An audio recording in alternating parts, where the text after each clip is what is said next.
to understand, many men, when they realize women are hypergamous, by the way, all women are hypergamous. Many men, when they realize this, they become very mad. But if you look at it from an evolutionary psychology perspective, hypergamy was the best way to ensure women propagate the best genes, and they also get the best men to help them raise those particular children. So it's an evolved trait, and it has survival advantages for our species.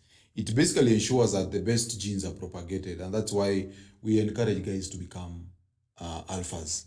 Remember that in every generation, women normally propagate about 98% of their own genes, but men only propagate 40%. Only 40% of every man or every generation of men get to breed. And some of these guys are married, by the way. I think you remember the story of the footballer who found that all his 4 children, none of them were his. Wow. Yeah, so women are very, we normally say with Silas that women are very unforgiving to beta males. Wow. It's like they were planted by nature to ensure that beta males don't get to breed. Don't survive. So beta males are very good at raising children. They become dads. They help them to raise these kids, and the alpha males provide the seeds. So guys need to realize that. So the thing about hypergamy is, actually hypergamy is what made me write Unplugged. Because during COVID-19, I had a couple of friends who got divorced.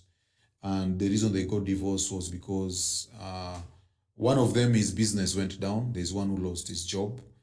And another one did not lose his job, but they still got divorced.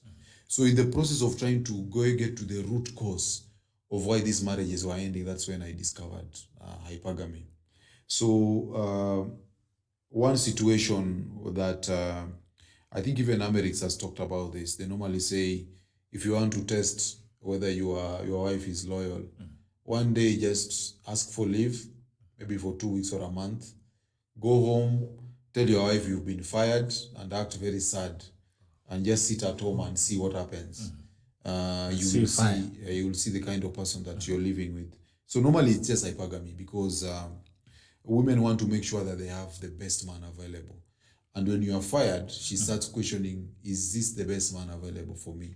And many of them check out of marriages.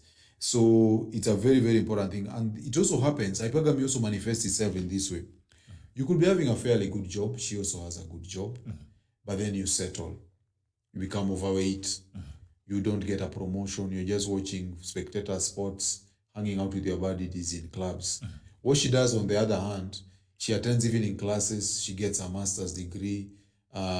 She's attending all these groupings like Rotaract. She has a chama. They are doing all sorts of investments, money market funds. She's going to the gym. And you're just sitting there, you snoring, you fall asleep in front of the TV, you're snoring, your bank account is just the same.